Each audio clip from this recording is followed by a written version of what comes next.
आखिर क्या कारण है कि पिछले कुछ वर्षों में मादक पदार्थों यानी ड्रग्स की तस्करी करने वालों का सबसे प्रिय रास्ता गुजरात हो गया है? आखिर क्या कारण है कि पिछले 18 महीने में नारकोटिक्स कंट्रोल ब्यूरो का कोई पूर्णकालिक महानिदेशक नहीं बनाया सरकार ने? ये सबसे महत्वपूर्ण विभाग है, सबसे महत्वपूर्ण एजेंसी है सरकार की, जो कि मादक पदार्थों पर निगरानी रखती है। उसका आपने 18 महीने से कोई पूर्णकालिक महानिदेशक क्यों नहीं बनाया? और माफ कीजिएगा, नारकोटिक्स कंट्रोल ब्यूरो को आपने अपनी खुदरा राजनीति का माध्यम बना दिया, रिटेल पॉलिटिक्स। आखिर क्या कारण है कि पिछले 7 वर्षों में सबसे ज्यादा ड्रग्स की तस्करी गुजरात राज्य के रास्ते से हो रही है? क्या था 3000 किलो। इस खेप का क्रेता बायर का पता विजयवाड़ा का है, जो कि आंध्र प्रदेश में है। वहां भी पोर्ट्स हैं, ओडिशा में भी पोर्ट्स हैं, तमिलनाडु में भी बंदरगाह हैं। गुजरात के बंदरगाह पे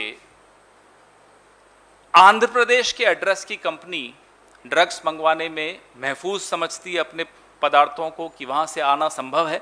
आखिर कारण क्या है कि तस्करों को गुजरात के पोर्ट्स, जो कि निजी पोर्ट्स हैं, अडानी समूह के पोर्ट्स हैं, वहीं उनको क्यों लगता है कि आसानी से निकाल लेंगे? यह सवाल बहुत गंभीर सवाल है।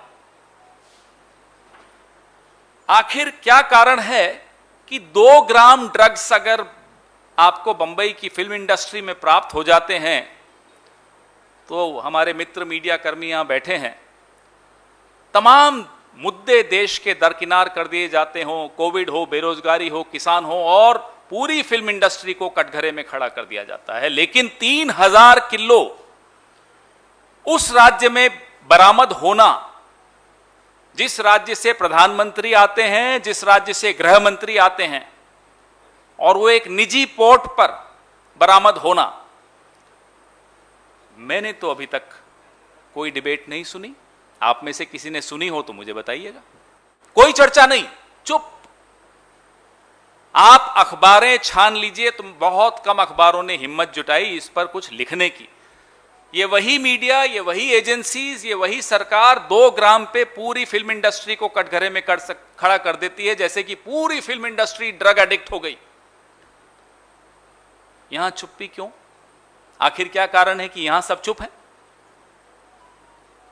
पूरी पीढ़ी बर्बाद होने की कगार पर, उसके खिलाफ साजिश रची जा रही है, और हम और आप चुप बैठे तो ये पाप की बहुत बड़ी भागीदारी हम पर भी आएगी। सरकार के बारे में तो आपसे हम बात कर ही रहे हैं। आखिर कारण क्या है कि ये जो बरामदगी हुई है, ये DRI, directorate of revenue intelligence की एक रूटीन जांच में बरामद हुई। कोई सुनियोजित तमाम एजेंसीज ने मिलकर कोई बरामदगी की हो, पूरे ड्रग सिंडिकेट का भंडाफोड़ किया हो, ऐसा नहीं हुआ। ये एक रूटीन जांच में बरामद हो जाए तो आप सोचिए क्या यह संभव है या नहीं? आप मुझे बताइए कि 10 में से 1 पकड़वा दिया, 9 चले गए। कहां कहां गए? हिंदुस्तान में कितने नौजवानों को बर्बाद करने चले गए? यह बहुत ज्यादा चिंताजनक विषय है। अंतर्राष्ट्रीय ड्रग माफिया आपकी नाक के नीचे, उस राज्य में जहां से आप स्वयं आते हैं, उस गुजरात में आपकी नाक के नीचे अंतर्राष्ट्रीय तस्कर बैठकर स्थापित हो रहे हैं। मादक पदार्थ लाए जा रहे हैं, पूरे देश में फैलाए जा रहे हैं, गुजरात के रास्ते से आ रहे हैं, अडानी के मुंद्रा पोर्ट के रास्ते से आ रहे हैं, उसके माध्यम से आ रहे हैं। आखिर क्या कारण है कि प्रधानमंत्री जो कि गुजरात से आते हैं वो भी चुप हैं, गृह मंत्री जो कि गुजरात से आते हैं वो भी चुप हैं? कितने बार मुंद्रा पोर्ट से, गुजरात से मादक पदार्थ पकड़े जाते हैं, फिर भी वो सिंडिकेट चालू है, फिर भी उस सिंडिकेट को यह विश्वास है कि इस रास्ते से वो ड्रग्स भेज सकते हैं, तभी तो वो बार बार भेजने का प्रयास कर रहे हैं। हमें क्या मालूम कितनी बार आ चुके हैं। सरकार भी आपकी, गृह मंत्रालय आपका, प्रधानमंत्री आप स्वयं, सब कुछ आपका, राज्य भी आपका और हम सबका, लेकिन आप उस राज्य को अपना क्यों नहीं मानते? उसके नौजवान को, भारत के नौजवान को भी अपना मान लो। यह राजनीति से हटकर बहुत ज्यादा गंभीर मुद्दा है। जैसा कि मैंने कहा, यह ड्यूअल अटैक है हिंदुस्तान पर। आप नारकोटिक्स कंट्रोल ब्यूरो का पिछले 18 महीने से पूर्णकालिक महानिदेशक नहीं बना पा रहे। क्यों नहीं बना पा रहे?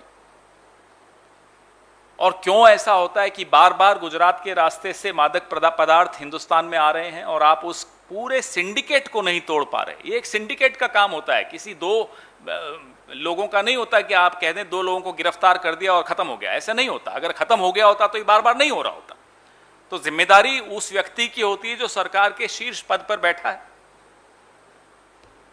जिम्मेदारी गृह मंत्री की भी होती है, जिम्मेदारी सरकार की होती है। स्पष्ट तौर पे जिम्मेदारी सरकार की है। यह काम जांच का सरकार का होता है।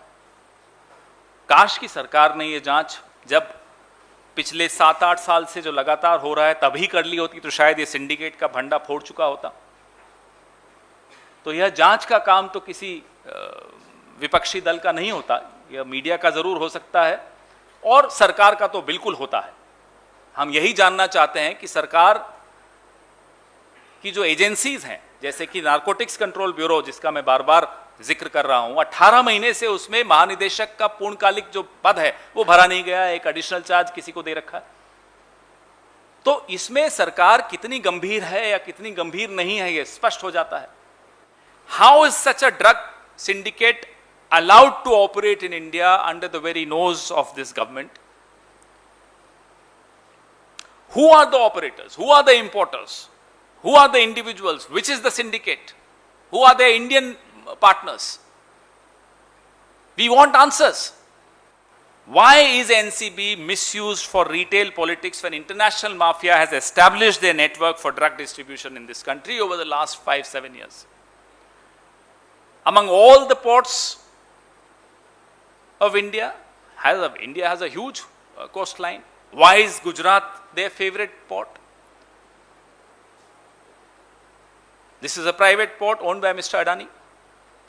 Why has there been no action on the top officials of the port? Why is there any collusion? Who are the people colluding with drug smugglers? Everybody wants answers, because at the end of the day, what is at stake is the future of India, is our next generations and the safety and security of every single Indian.